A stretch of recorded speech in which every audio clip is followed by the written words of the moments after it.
14th. What are we doing on a fucking Friday? Oh, I know. It's another action-packed edition of The Shred.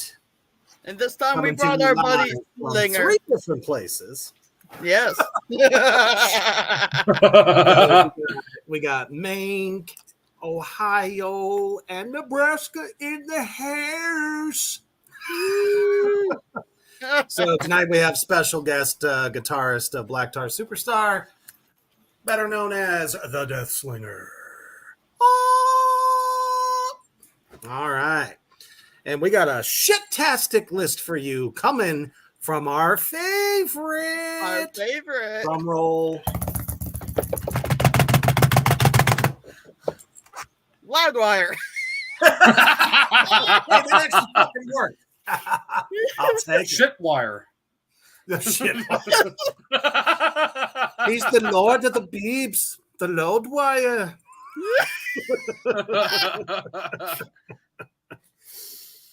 So they decided that they had the cojones to make a list of the 66 best hard rock and metal frontmen of all time. Now, viewer beware. Remember throughout this entire atrocity that it is supposedly the best of all time. And we're beeping right away. Slinger and I took a quick peek, and it deserved a beep already. Yeah. I couldn't agree more. I did have a chance to peruse a little bit. Now, how much of this list are we doing? There's 66. I don't think we can do that in an hour. No. So we'll have 30?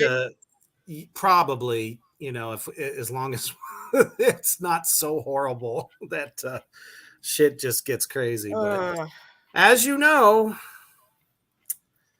9 times out of 10, it's going to suck the big whang. For sure.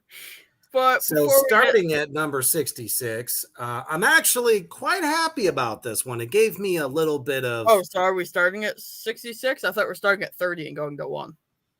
I thought that's what we just said. Oh, I thought we were doing a 2-parter. Oh, we can do that too. See, it gives us a little bit more material for next time. True. All right, I'm good with that. Only if you're in. Only if you're in. I'm good with that. You good with that? Do you want to take turns like doing people? Yeah. That's pretty much how we do it. Yeah. All right. Who goes first? I kind of sort of already began. Baby steps, baby. You do it now. Of course, it's not so much always who they pick; it's what they have to say about them. Yes. So as I was saying, starting at number 66, I was actually happy about this one, but something tells me that the review of this particular individual is going to suck donkey balls. Most likely. So we're talking about Nergal of Behemoth, probably one of the most celebrated black metal bands that have come out in the last... let's say 30 years. Yeah. The guy's been through a lot and just kept out swinging and kicking ass all over the place. So it says, and I quote, and of course they're going to have to bring this in because they're dumb fucks. Of course. Behemoth's fearless leader, Nergal, has a mission statement of taking his music and message of Satanism around the world. Did they really have to say that? Isn't it blatantly? It is blatantly obvious that with an album called The Satanist, don't you think that's his fucking message? He's not selling ice cream and popcorn for little Johnny and little Susie. Well, come on. Let's be real. You're not seeing little Yeah. puppy dogs and fairies flying around on the front cover. Exactly. I'm like, okay, so you got me there already. I'm like at half beeb on my way to a cool diarrhea.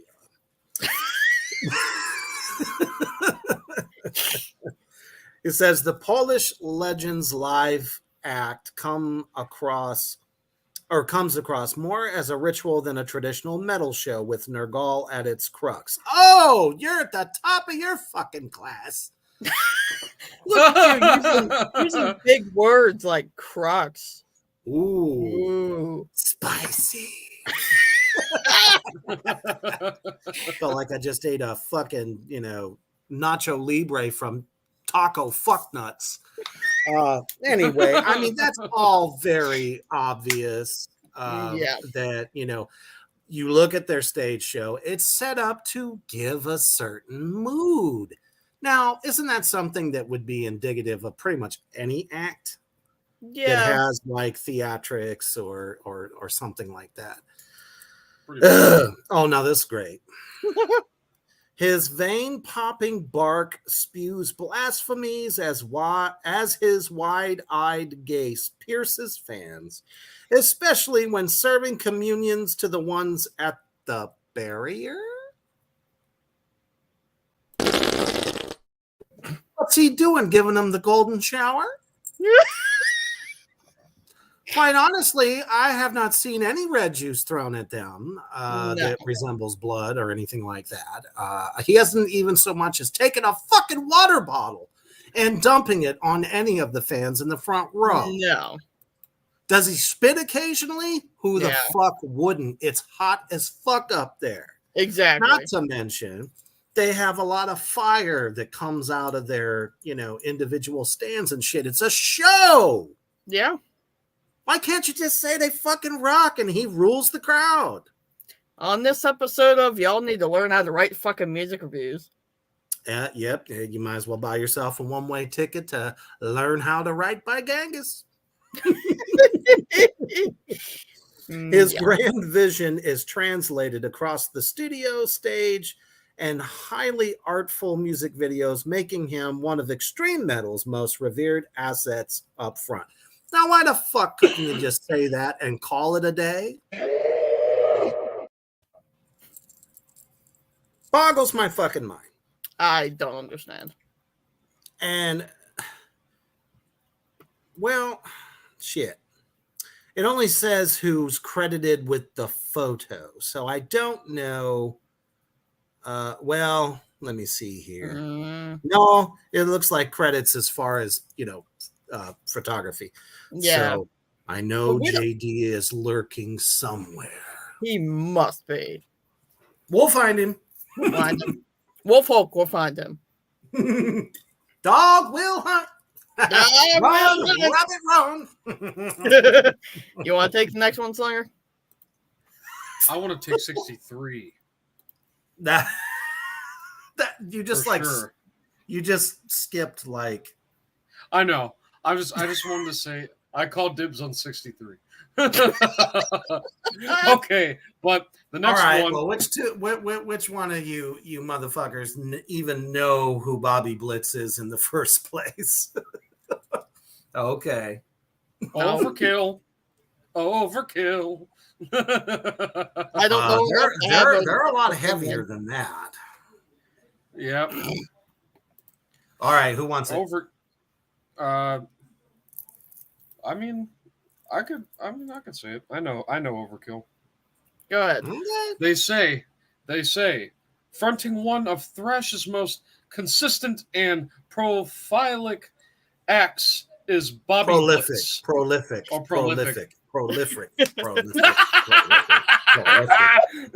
I failed English for the day. Yes. 9. You're going back to school. The Jersey boy gives Overkill every bit of their put-em-up attitude with darting vocal phrases and chest-beating lyrics. What? So what? I don't think is he taking his pecs and like going bang, bang, bang, bang, bang, and just beating the fuck out of people while he sings? Apparently. Pectoral manolingus McGee over there. I don't know. Pectoral punishment. There you go.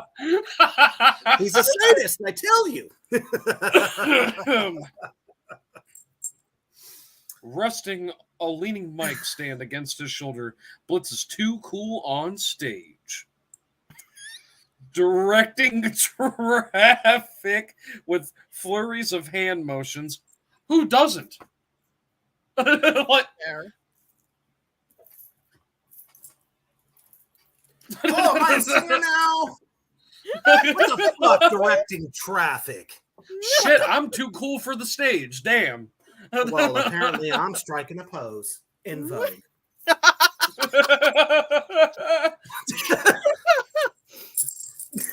Igniting furious circle pits with high-pitched wails across unrelenting riffage, despite being in the back half of his 50s. Sounds like a fucking condition. Blitz really? Why do they have to say that? I know. Quirky but convincing voice has shown no signs of wear. You know, musicians, in my opinion, are kind of like what they say, like a fine wine.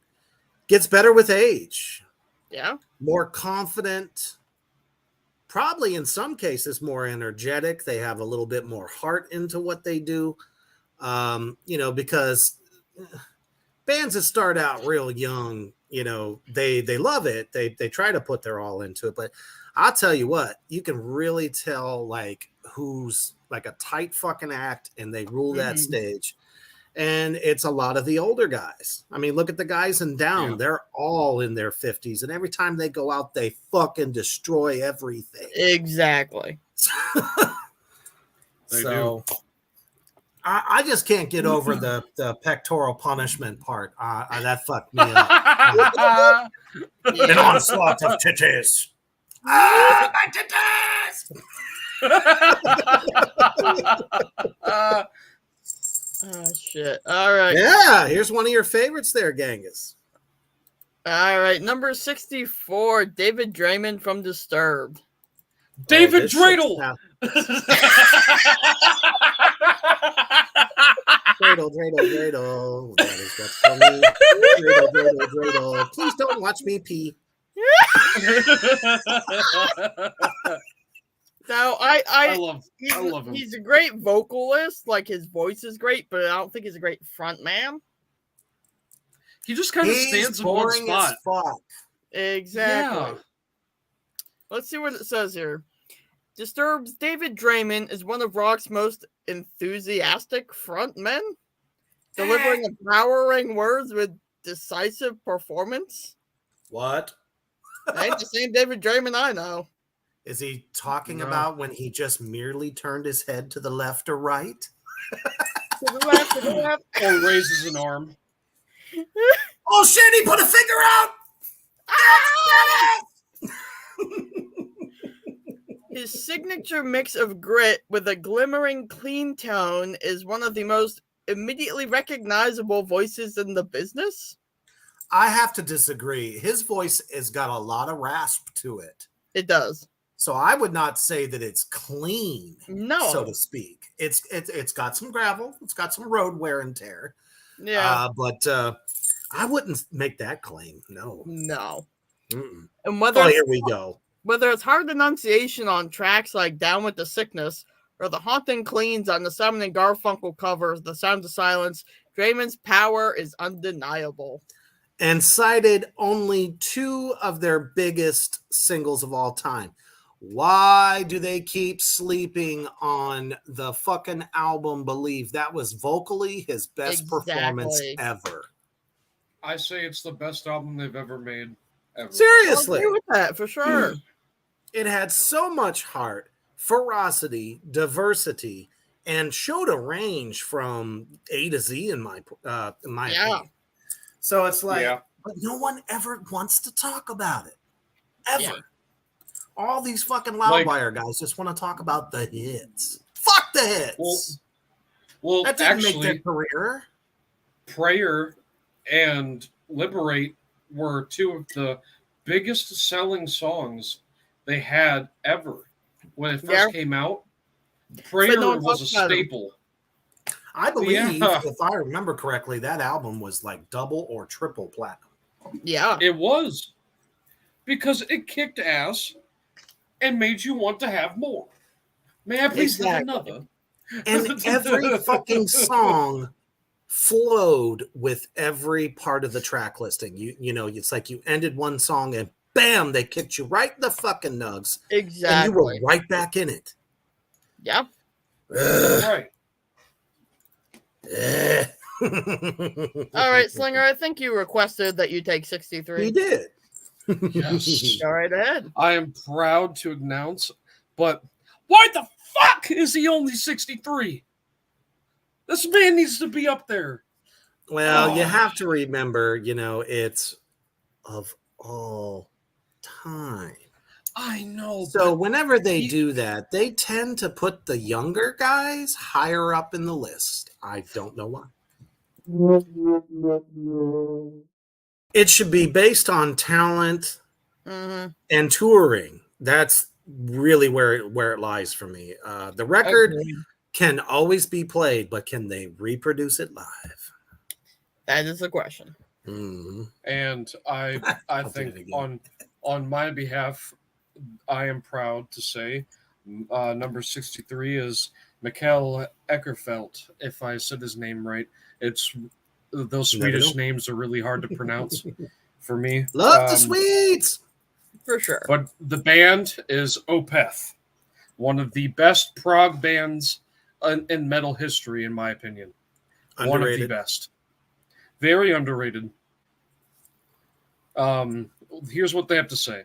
Opeth mastermind Mikkel is equally lauded for his dual threat voice as he is his brilliant songcraft. Okay. I was Here looking comes at the that for a second. blowjob. Yeah. Though I he feel no it coming longer on. utilizes growling on new material. Which is not true. The recent album they put out, there's quite some growl. Ackerfeld was arguably the best to ever do it with clean enunciation. That is true. Very good about that. Amidst the gut-checked bellowing over the years, he's grown increasingly stronger on the clean side of his voice, beautifully haunting at times and remarkably calming at others. I mean, All right. is Casper the Friendly Ghost just like lifting himself out of his throat? Haunting. That's like Yeah. saying that you're speaking about the guy like he doesn't exist anymore. Yeah. I think just they never say understood that. I think they say haunting by like his presence, how his voice, like, I don't know, apparently terrifies them and makes them wet the bed at night. Apparently. Gee, well, fuck. I wonder what they got to say about Corpse Grinder then. Right. Right. Or Danny Filth. His dry wit is on display every night on stage. That's a nice closer. But halfway through that, I have to say, what the fuck were you writing? Yeah. You legit. didn't really focus on why he is the one of the best of all time.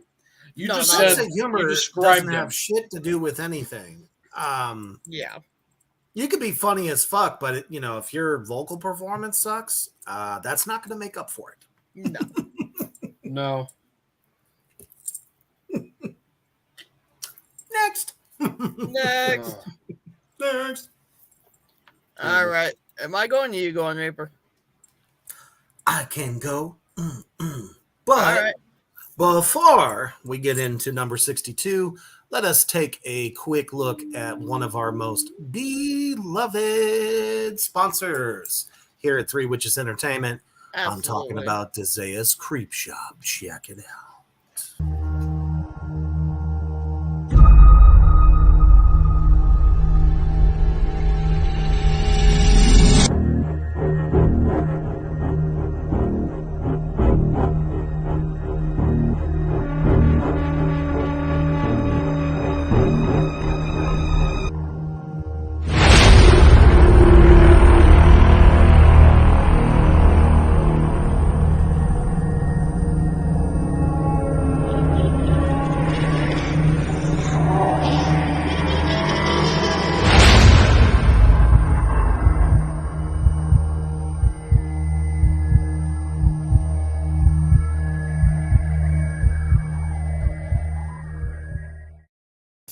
That's right. If you're looking for some of the best horror collectibles, and especially apparel, which she has really upped her game. She's doing joggers. She's doing multiple T-shirts now, tie-dye, not tie-dye.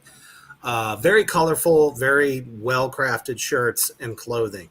I mean, she's got a little bit of something for everybody, whether you like classic horror or just those freaky fucking dolls.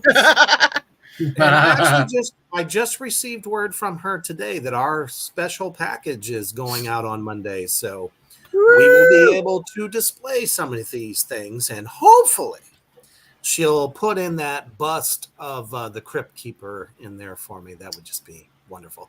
Desaya, if you're watching, love you. Please make sure you put it in there.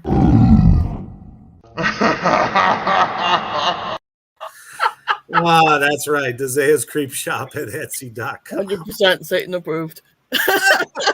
And she's actually running a Friday the 13th sale today. Ooh. So she also informed me that she now has an official, full-on interactive website. Nice. DesaiasCreepShop.com. So if you don't want to go to Etsy, you can follow her over there. And I checked it out. It's beautiful.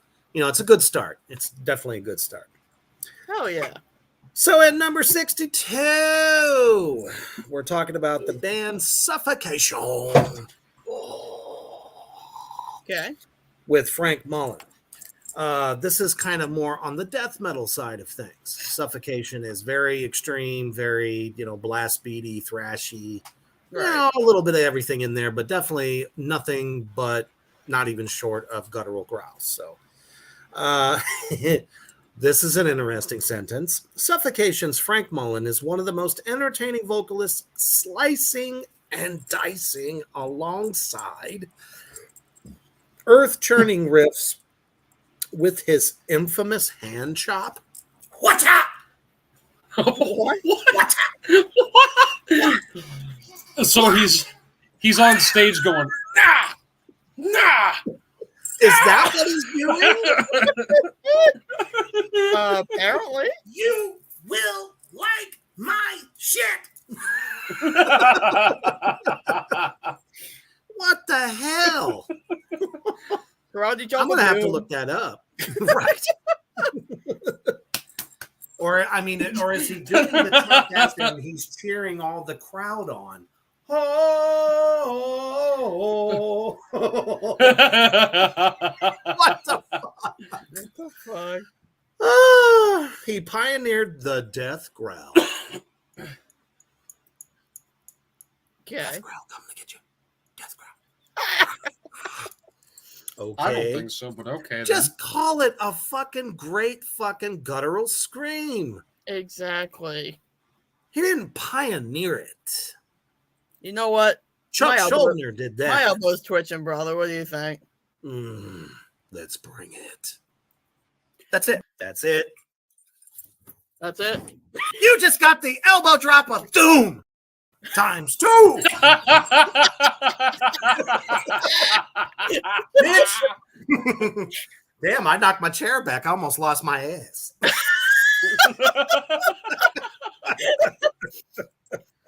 Oh, shit. Never straying from his subterranean bellowing. Are we now talking about the inner machinations of his anus? I can't even say that with a straight face. The inner working Oh, mechanisms of my mind are an enigma. Exactly. Taking a page out of Patrick. SpongeBob's book. Patrick is an American hero, and you know it. Also, he must be. They gave him his own show called The Patrick Star Show. I know. Like, what? I haven't even seen it yet. And I'm pissed. Yeah, it's out. Okay. It's out. They have it. All right, then. Anyway. What does that say about today's youth? Anyway.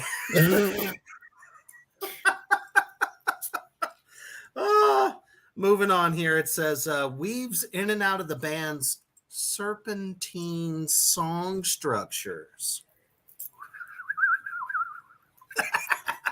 What the fuck? All over the fucking place is what you're telling me. Could you imagine what the sheet music would look like?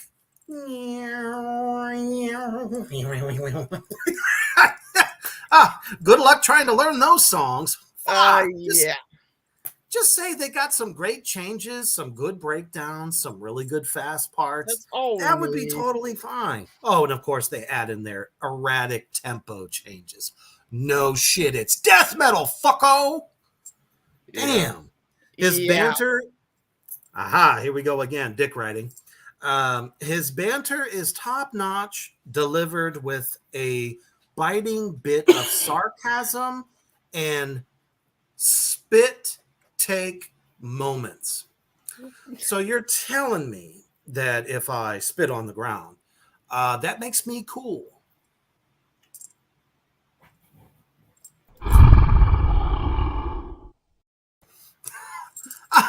What the hell does spit taking mean? Is he taking a moment to hawk a fucking loogie?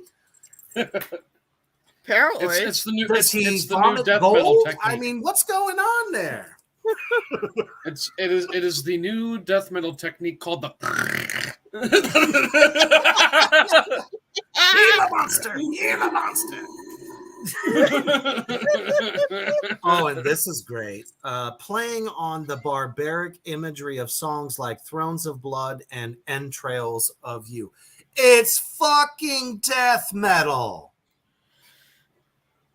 They're not going to sing about their feelings. No. They're going to sing about corpses being ripped apart. Mm-hmm.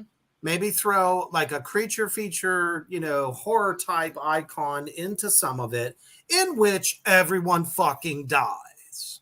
Yeah, that's about right. That's what makes death metal great. It's unapologetic and it makes you feel, ooh. That's the point. Exactly. Nice job there, dick fuck. All right, moving on to 61. All right, 61, Randy Blythe from Lamb of God. Oh, here we go. Here we go. Here we go. Launching himself off stage monitors and screaming like a starved banshee. Wait a minute. Since when does a banshee get starved? I have no idea.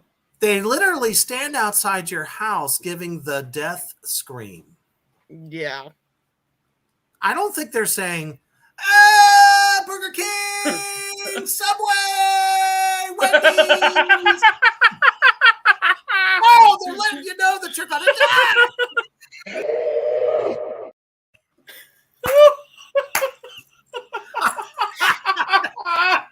I can't even take that seriously either. No. I'm sorry. I couldn't resist. Oh, sure. Lamb of God's Randy Blythe puts on an electrifying show. At times, he looks like Phil Anselmo at his peak, recklessly stomping around and contorting himself as he empties his lungs with his signature growling style. Did they just compare him to the great magister, Phil Anselmo? Yes, they did. The ground is beginning to shake. The ground is beginning to shake. Do we let him out? I think we ought to let him out of his cage. Yeah.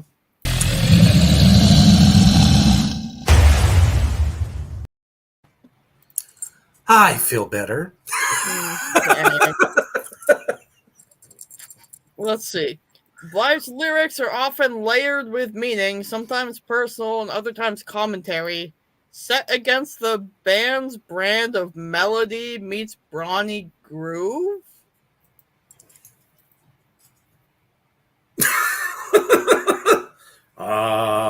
We're brawny. We like to groove. We love that groove. Shut the fuck up! What the hell? It's like fucking Peter on Family Guy. Ah, stand like this. They'll think we're one of the animals. Shut up! What the hell? Seriously. I still don't. He didn't actually discuss, I believe, anything about the sound of this guy. No, not at all. All he did was try to say that he resembles Phil Anselmo, which is just blasphemy. Fuck you. Those two guys are in classes of their own. Friends, yes, Agreed. but they are not the same. No, not at all. There is a distinct difference between red dirt metal and the brand of Southern metal that, I call it hick metal. We always did. Yeah. For Lamb of God. So, I mean, the guy's great. He's got great lows. He has very shrieking highs, but not once did this dickhead ever mention either one. No. Shit. Again and again until they get it right. Every time I feel like we look at these lists every now and again, I feel like they're serving us a nice heaping helping can of Chef Boy Are We Fucked. And that every time I look at the fucking list. Yeah. Yeah. I don't know. I just feel like I increasingly gets dumber, Yeah. Honestly. It's mentally challenging for me. It really is. All right, you're up, Slinger. Alrighty. Now, this is a really cool one. Barney Greenway of Napalm Death. Sorry, I looked ahead. Gotcha. No, Napalm Death? Absolutely. Yeah. Those guys have been around for Oh, years. Yeah. Always in I the fray remember- and keep coming back. I remember when I was trying to get into Napalm Death, I didn't know who they were, and then I saw a YouTube video of Jim Carrey talking about his love for Napalm Death, and I was like, "What? Okay, I gotta look at this." And man, I'll tell you what, are they fucking awesome? Yes, because Yes, Jim Carrey Napalm has the Deaths. 411 on extreme metal. He does. Napalm really does. Death's Barney Greenway is a complete maniac on stage. Great. Ooh. That means Maniac, I tell what, ya. what are you telling me? You telling me that he puts the B in barbarian? What the fuck are you talking about? All right. Barking out of socio.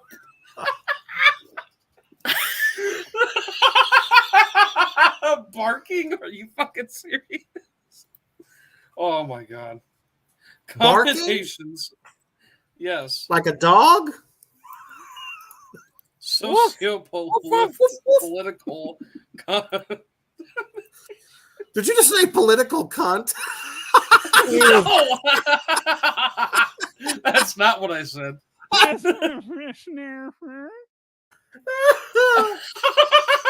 swear that's what it sounded like to me. I don't know about you, Genghis. I was like, what did you say? I just couldn't fucking read it because I was laughing. I understand. Amidst flurries of seeming tantrums. So now he has tantrums like a little child. Nice. I want to kill Between you! lines, his hands are often flying in all directions. What the fuck is he? Richard Simmons on crack? Apparently. Think about it. Let's go. Put him up in the air. Go crack. No! Shit. Like Fucking he's hell. shadow boxing a ghost, and honestly seems to get in a good cardio workout. Okay, so we've gone from this guy's a great singer, death metal singer, to now he boxes those that have passed on and other entities and such. But you know, Barney Green. What the fuck does that have to do with the song? or with his vocals, or with anything.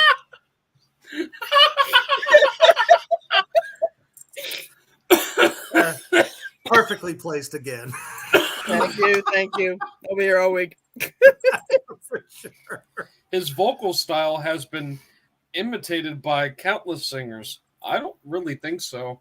No. But what does that have to do with the song? What does it have to do with him? What's that have to do with anything? He's on the list for being a good singer. None managed to conjure the sheer maddening level of rage of Greenway, either in the studio or on stage. What the fuck does Greenway have to do with fucking Napalm Death? I don't understand. I think they literally just do not know how to categorize any of these guys' voices. No. What their strengths are, their vocal range, the way they spit the words out. I mean, whoever wrote that is just a fucking blumpkin. Okay. It must be JD. He's got to be behind this. He's got to be, because that made no fucking sense. And I swear, if there was some kind of controversy, he would have thrown it in there too. Yep. But what does his studio and on stage presence have to do with his vocals? Exactly. Nobody wants to know that, he gets down to a cardio workout, Every fucking good performer, is not going to stand there doing nothing.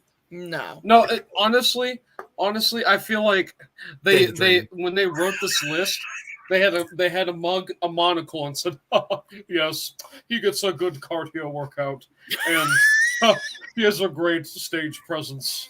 Oh, only the best of singers. Well,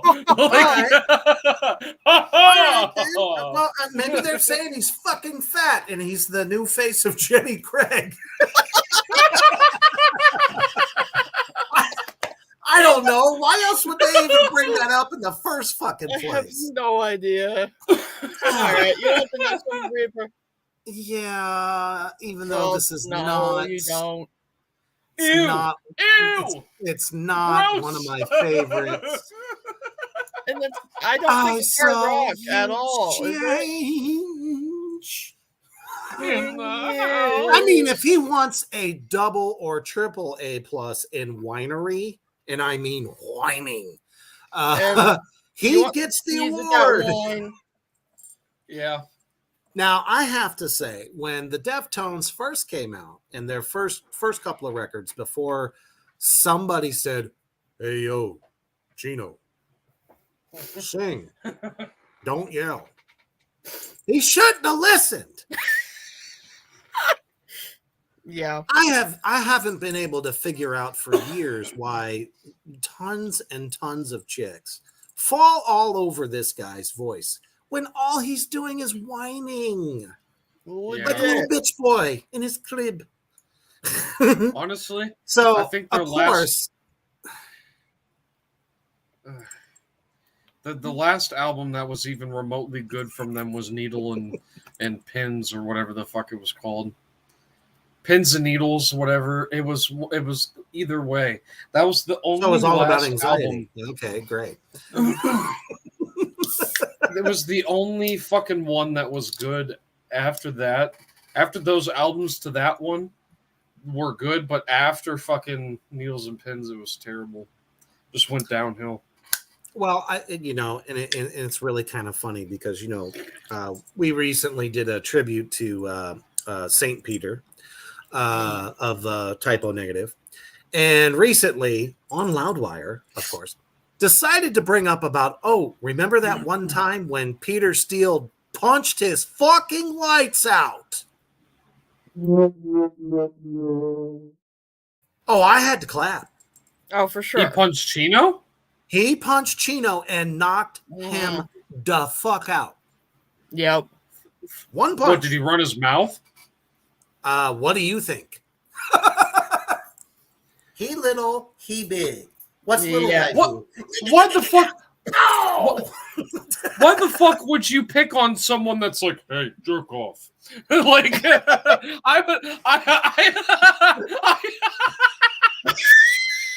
I mean, I'm pretty fucking tall myself, and I sure as shit would not run my mouth to Peter fucking Steele. No.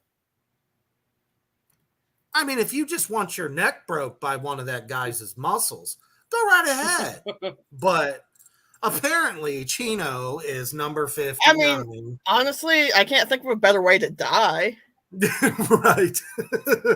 Or, you know, your only claim to fame is, hey, by the way, I was the guy that Peter Steele knocked the fuck out.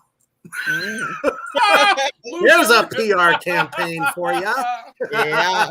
What do these dick fucks say about him, Reaper? Somehow I think it's going to be a dick suck fest because obviously this fucking asshole, Chupacabra, seems to think they're great. Apparently. Chino Marino.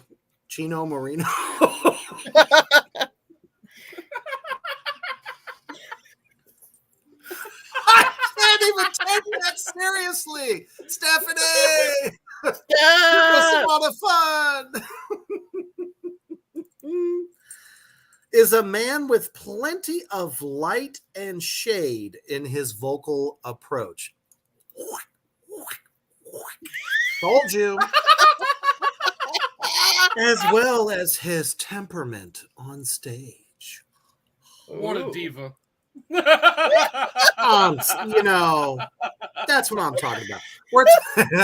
Stephanie, we're talking about Loudwire's 66 best rock and metal vocalists of all time. That is what you walked into. And as you know, JD and the rest of the buttfuck gang is all about sucking when it comes to these lists. So we just had to. Yeah.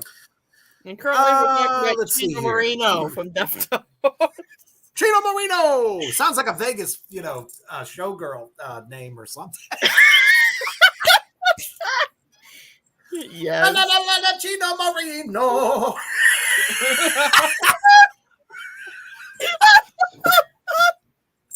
Could you see him with the fruit hat? The big fruit hat, and he's got like coconuts. Chino Marino! I can see him play this day. That's where your career is gonna die, Chino.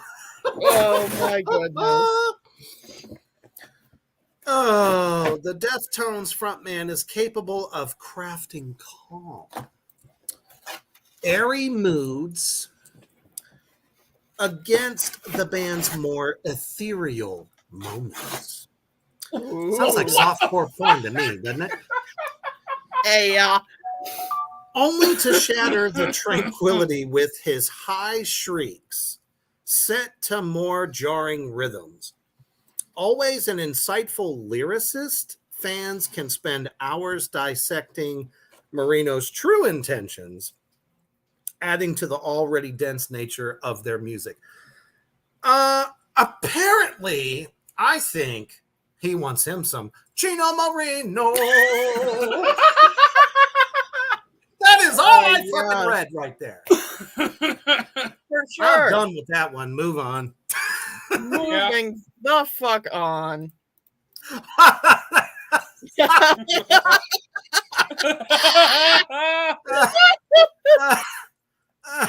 Oh, shit. All right, number 58, Devin Townsend from the Devin Townsend Project and Strapping Young Lad. Great fucking band. Great vocalist for sure. All the way around. I mean, the man sounds like he could be doing like opera or something. He's fantastic. Yeah, he's one of those guys that just has a range that anything he wants to do, he can do it. Exactly. And somehow doesn't manage to fuck his voice up at all. I know. Well, let's see what this asshole says, though. Devin Townsend is a remarkably unique character, now known for delivering thrill-seeking comedic performances in a bit more of a light-hearted mood than in his earlier days in Strapping Young Lad. I'm sorry. I thought we were talking about a singer, not a comedian. I mean, his shit is kind of funny in a way. I saw him live a few years ago. But well, that has nothing to do with his No, it doesn't. vocals. Devi used to be downright terrifying in SYL with a whirlpool of mood changes. But ever since he started the Devin Townsend project, he plays more of a ringleader than a fiery preacher. Devi? Well, that's what his fans call him, Heavy Devi. Oh, is that right? Yeah. Okay, I was about to attack that like a rat to cheese. Right on. Always delivering honest albums that align with his mindset at the time. He can either And I think I'm back. Welcome Am I back. back? You were frozen and in a funny position too. Like, why isn't anything working? Well, Always delivering honest albums that align with his mindset at the time. He can either be soothing with Rest on a Cloud type meditative cleans or destructive with vocal cord testing anger. Okay. Okay. Well then. Vocal cord testing. You working today? What's going on? Testing. Clean out your Testing 1, vocals 2. today? What'd you do? Right.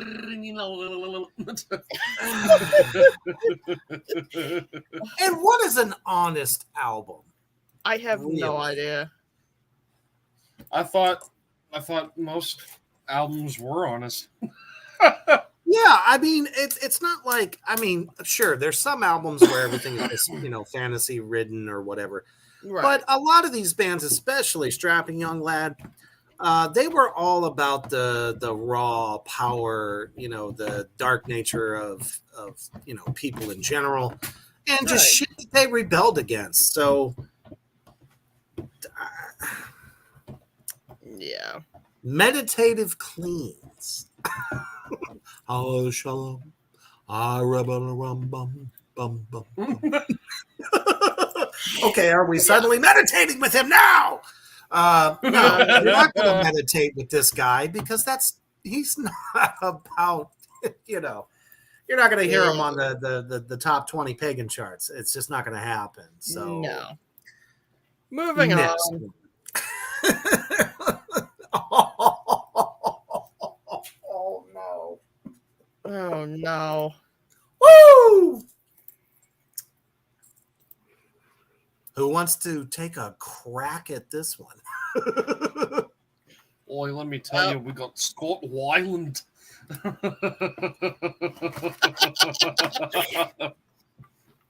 Scott Weiland. Got Scott Weiland. It's Right. not funny. I've got to go to school. It's fucking funny. Good shit.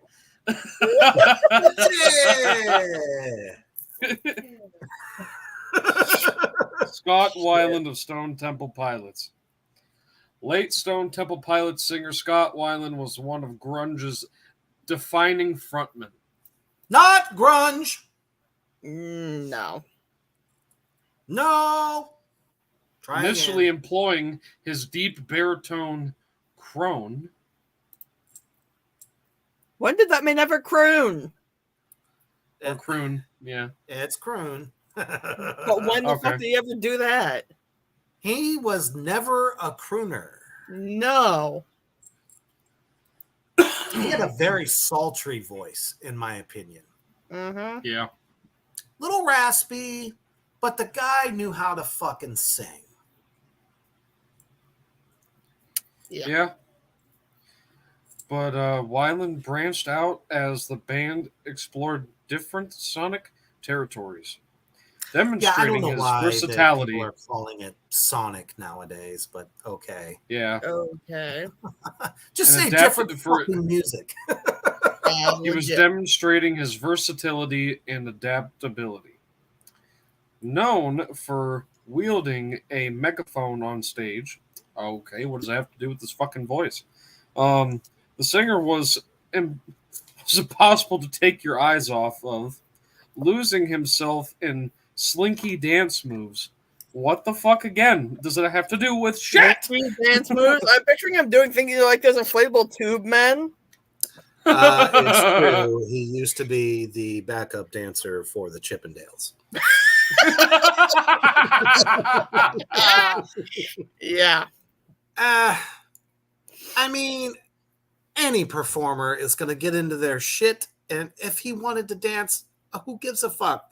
Mick Jagger did the same thing with the Rolling fucking Stones. It's called sex appeal. Heard of it? Clearly the person writing this has not heard of it. He also went on to join a cast of former Guns N' Roses members in Velvet Revolver. Nice, because that's a very non-talked about fucking group, in my opinion. Oh, I don't know. That album was a fucking instant success when that shit came out. For sure. Delivering new age classic songs like Slither. New age?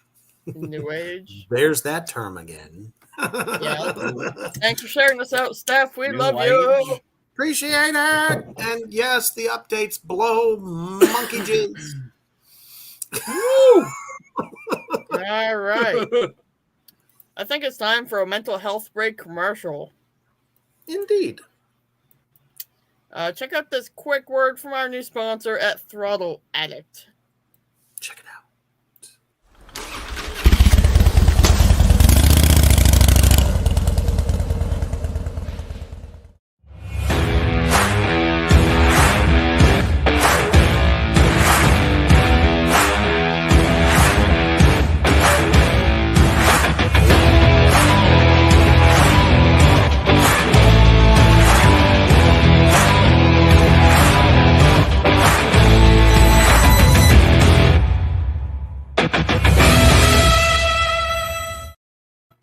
That's right. Whether you like to ride with the devil or you want to ride with me, with throttleaddict.com, they are much more than just motorcycle enthusiasts. They are a clothing line, and I am one of their current ambassadors.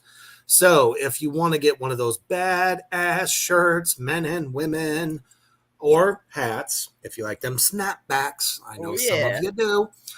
Use my code, all caps, Reaper, and get 15% off of your order. Check them out. Hell yeah.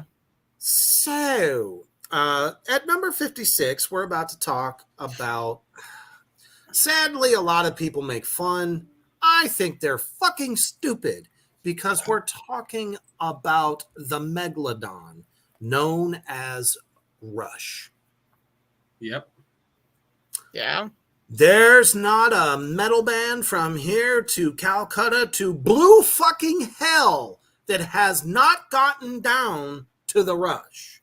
Whether it was a classic of, The Working Man, Limelight, Tom Sawyer. I mean, all the way up to Roll the Spirit Fucking of the Radio. Bones in the 90s.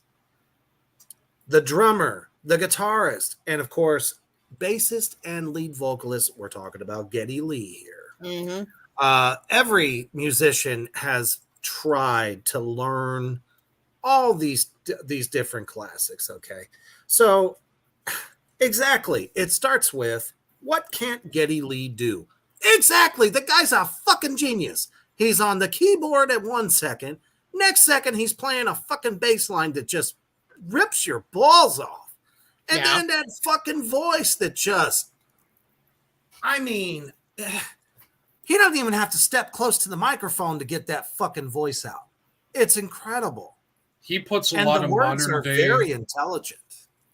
Honestly, he puts a lot of modern day power metal vocalists to shame with his fucking I have to voice. agree. The only guy that even comes close to him is fucking Bruce Dickinson of Iron Maiden. Not just Bruce Dickinson, the singer of Manowar was also really close. Now, he was another one. He was just as high as Geddy Lee when it came to vocal range. The dude broke glass. True that. Just kind of a different style, though. Everyone talks about prog. Well, the leaders of prog is the fucking Rush. Yeah. Yes, They didn't are. have to be a heavy metal band in order to be heavy when they did what they did. Exactly.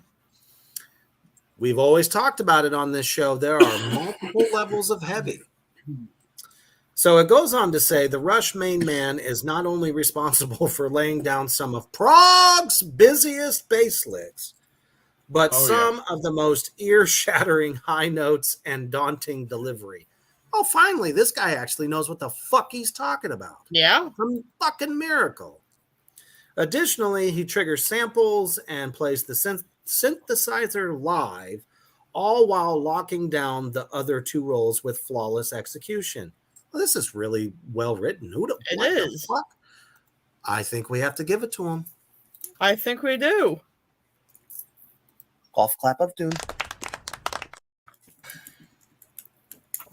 Somebody who actually has their fucking head on straight. God dang. Why didn't you write the rest of this fucking list? I wish, because this guy actually fucking knows something.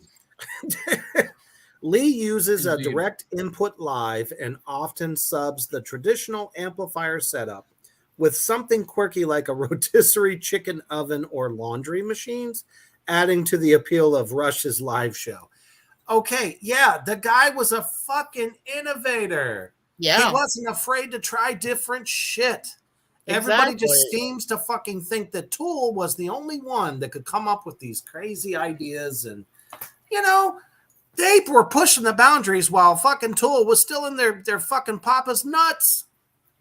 Yeah. I said it. Okay. If you want to bitch slap me over it, that's fine. I'll take it.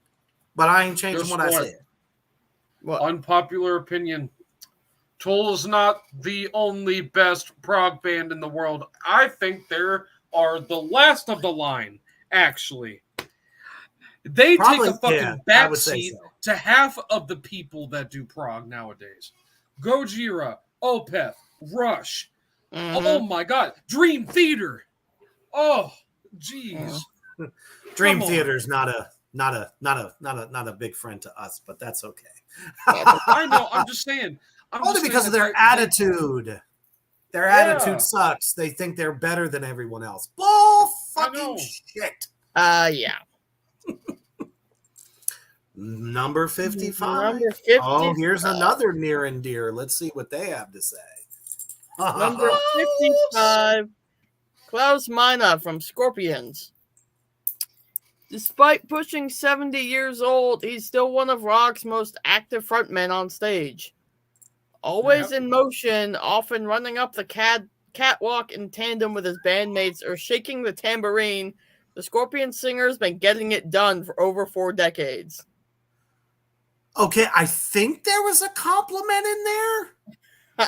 There might have been. And unfortunately, it's, oh, the guy's pushing 70 and still moves like a 20-year-old. What does that have to do with the man's voice? His distinguished, beloved German accent has added even more emphasis to hooks on ageless classics like Bad Boys Running Wild, Rock You Like a Hurricane, Blackout, and so many more.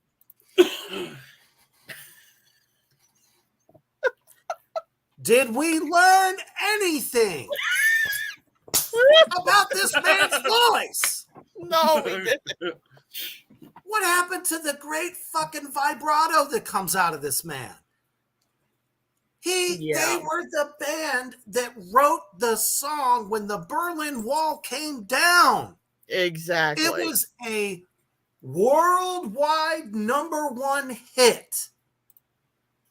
When he sang that song, everybody, hundreds of thousands of people were crying. Mm-hmm. That's how good this guy's voice is.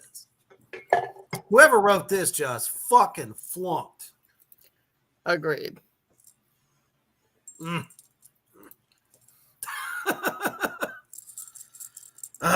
on. Moving on. All Who right, wants Slinger. to take this one? You want this one, Slinger? I know people are going to hate this, but I'm not a Dillinger Escape Plan fan. I never liked them. I thought they weren't that good as vocalists, but musically talented. But it just kind of sounded like instrumental throw up. Not going to lie. But A train wreck I, or two. Sure. I have to say I give them credit and I get my respect for pushing out a newer type of metal that influenced many others.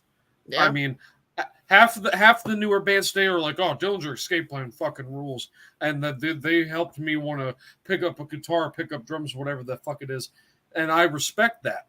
I do, That's fine. but it's just not my ears. I can't do it. Well, it just isn't groove music. There's no. It feels like listening to a machine. That's one of the things I had a problem with when it came to Fear Factory. They were almost like computerized. Yeah. You had no sense of feel. Yeah. Well, this is to Mr. Greg. A Dillinger Escape Plan show is a dangerous place to be in for both the band and fans. I agree. People are flying and necks are being snapped. It's an excuse for brutality. People literally kill people at those shows and they just don't give a fuck. Nope. Yeah. Even the security guys back away. When the security guys are scared of you, that's when you know to get the fuck out. Okay. Yeah. Agreed. At the front, if Greg, an absolute wild man who was a blur the entire set, often monkeying around on rafters and anything else scalable, blood is not uncommon as he often ducks and dodges instruments whipped around by his fanmates. They're trying to kill it! He said he was a monkey. I was just eating a banana and going. And he regularly is found screaming into the mic as he's passed along amongst fellow crowd surfers in the audience. Jesus. Wow, he wants to get killed at his own show? Yeah. Wow. Was there one line in there about his vocals? No, not one. Well, I got to pass on to the next one. Well, that was a shit sandwich. They did say he's found screaming into the mic, but that was it. Yeah. Oh, he was found to be screaming. Oh my god. Oh my god. Amongst yourselves. I'm so pumped. You're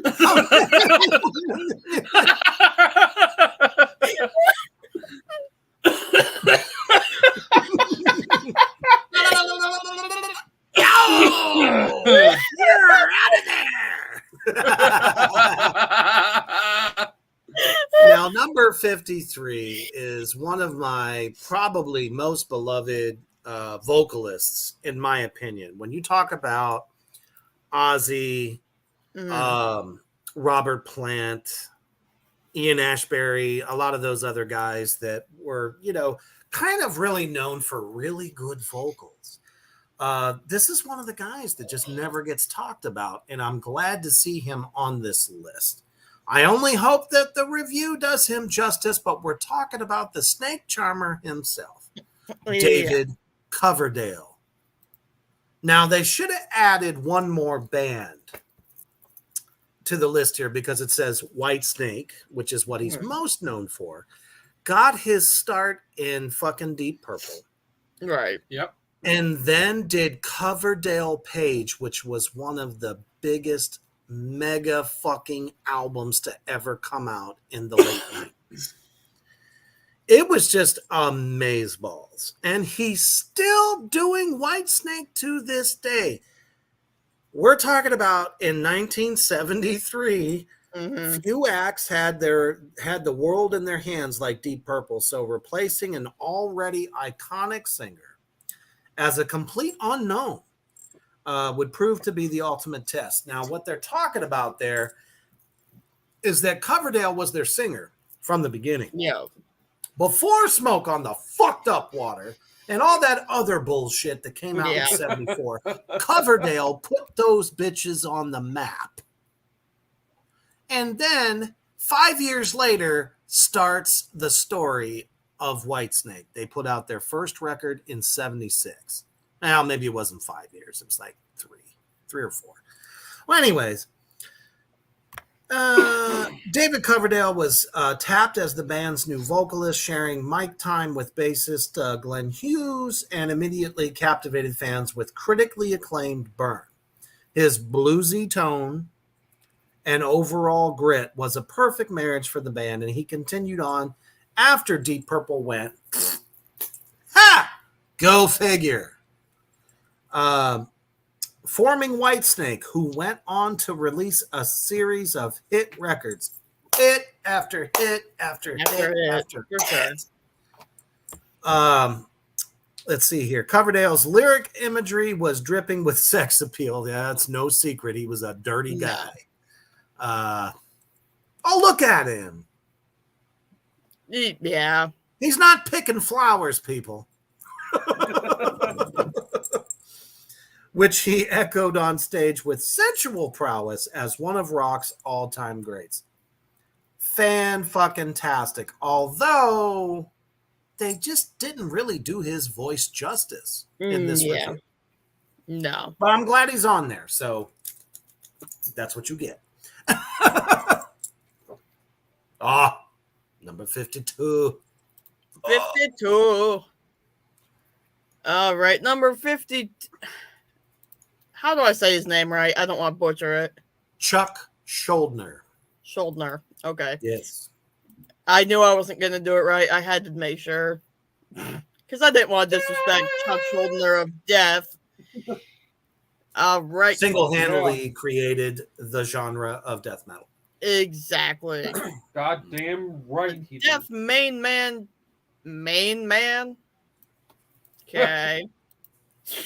Chuck Schuldiner possessed one of the most visceral and throat-ripping voices in death metal, adapting his style to fit whatever new alley he took the death metal machine down.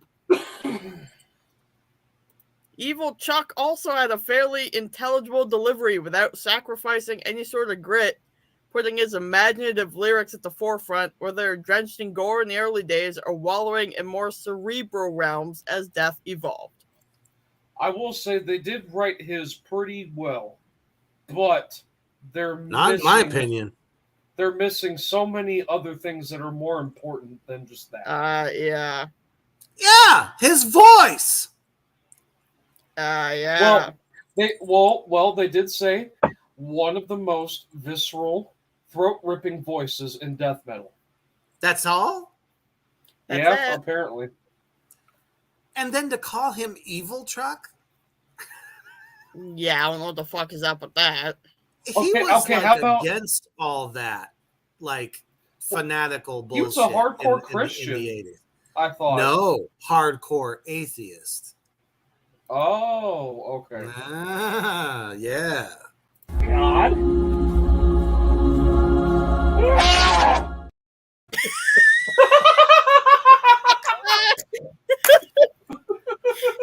The fact of the matter is,